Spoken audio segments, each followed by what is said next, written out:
That 10,000 steps target on your watch? Based on research? Not even close. It's a product name, a Japanese pedometer from 1965, and the number was chosen because it was easy to remember, not because anyone had studied it. So, today, what the number was actually supposed to be, why chasing it further doesn't help as much as you'd think, and two things that genuinely do. One of them, almost nobody's talking about correctly. I need to tell you something honest before we go further. I've been exercising on and off my whole life, walking included. About 2 years ago, I read somewhere that 10,000 steps a day could change your life. So I started. Not gradually. From day one, I tried to hit the number, and it was extremely hard. Most days, the most I could manage was 7,000 to 8,000, and even that took over an hour, and it felt like a real effort every single time. Eventually, I stopped walking altogether. Looking back, I think I know what actually happened. If I'd started at 3,000 steps and built up slowly, a little more each week, I probably could have reached 10,000 comfortably within 6 to 8 months. Instead, I tried to start at the finish line. That's what wore me out. Not the walking, the way I began it. I want you to notice something about that, because there's actual research on exactly this, and it's not about the number 10,000 at all. I'll come back to it. The full story of Monpoke, a marketing name, not a research finding. What the actual research shows? Meaningful reductions in mortality risk appear well below 10,000 steps. One large study followed over 16,000 women, average age 72, using wrist accelerometers rather than self-report. Compared with women averaging under 3,000 steps a day, those averaging around 4,400 had a significantly lower risk of dying over the following years. Risk kept dropping as steps increased, up to about 7,500 a day. Past that point, it leveled off. And this isn't just true for women. A separate, large, mixed study of US adults 40 and older found something similar. People who averaged 8,000 steps a day, roughly half the mortality risk of those averaging 4,000. For adults 65 and older specifically, the difference was even bigger, and the benefit showed up almost identically in men and women. Here's the part worth sitting with.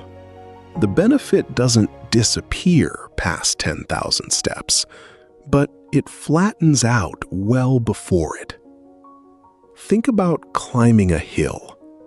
Most of what you gain, the view opening up, the altitude, happens in the first stretch of the climb. By the time you're near a rounded summit, you're working just as hard for a lot less new view. Walking works the same way. Here's what the actual numbers show. In one of the largest studies ever done on this, over 47,000 adults, 15 countries, tracked for years. Going from around 3,500 steps a day to about 5,800 cut the risk of dying in that period by 40%. That's the single biggest jump in the whole study. After that, the curve keeps improving, but much more slowly, going all the way from around 7,800 steps up to nearly 11,000, covering more ground than the first jump, bought only another 8 percentage points.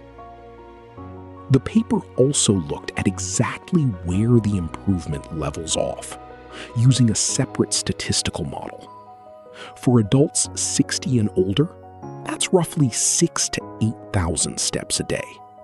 For adults under 60, it's higher, roughly 8,000 to 10,000.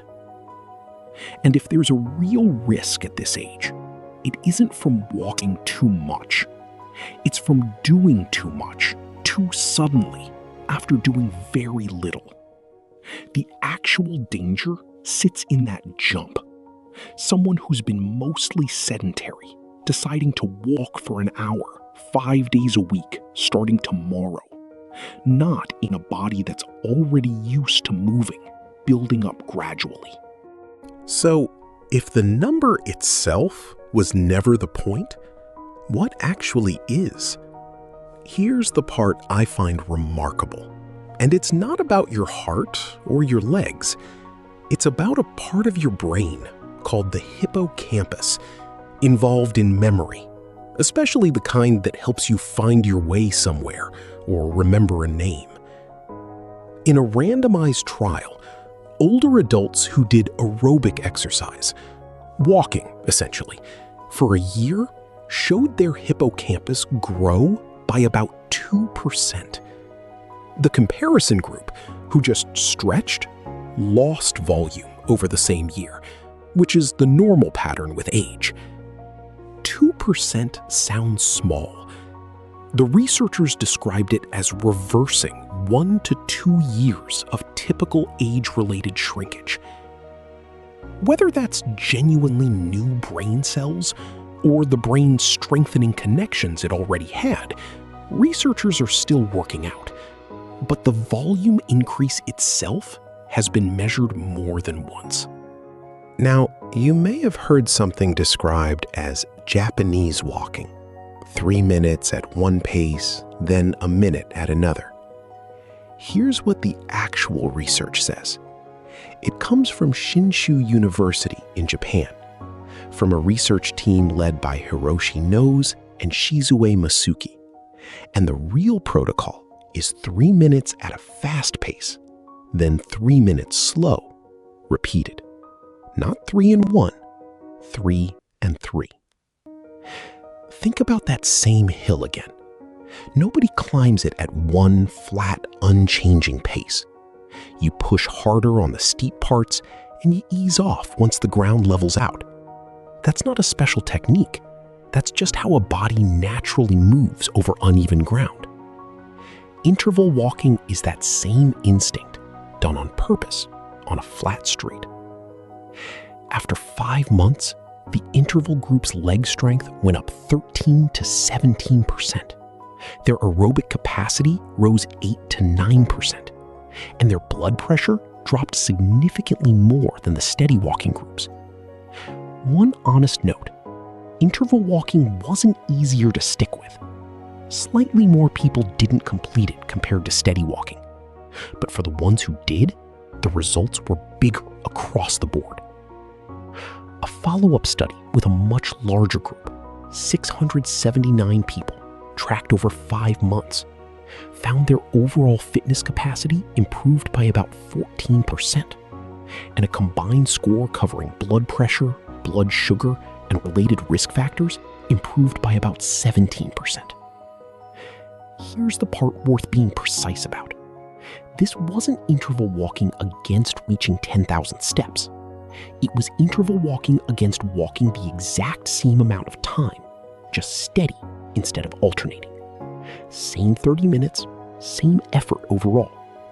One group just organized that effort differently, and organizing it differently won. So here's where that leaves you. The single most supported thing you can do is simple.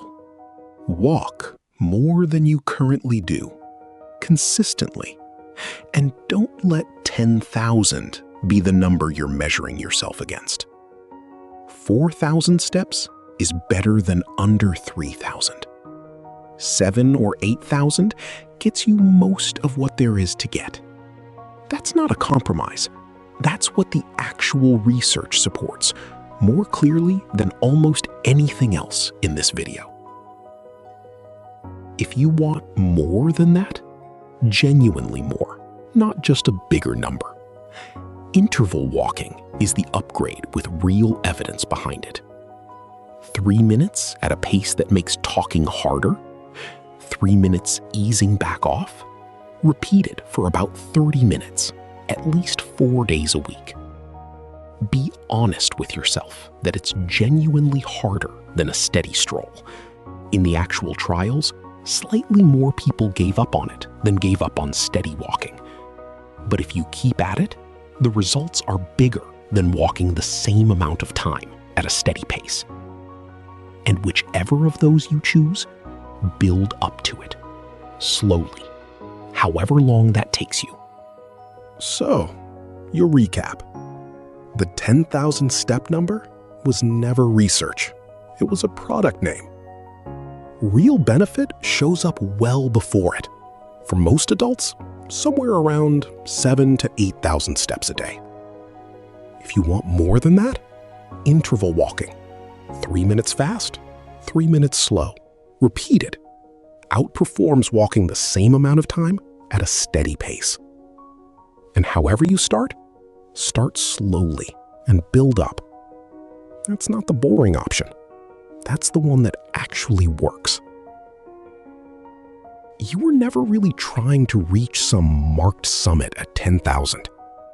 Most of what you came for, the benefit, the point of all of it, was already there long before the top. I wish I'd known that 2 years ago before I quit. Go climb it however your body actually wants to climb it. None of this is medical advice for your specific situation. Talk to your doctor before starting anything new, especially if you haven't been active in a while. But don't let a number invented by a pedometer company in 1965 be the reason you stop. If this helped, subscribe.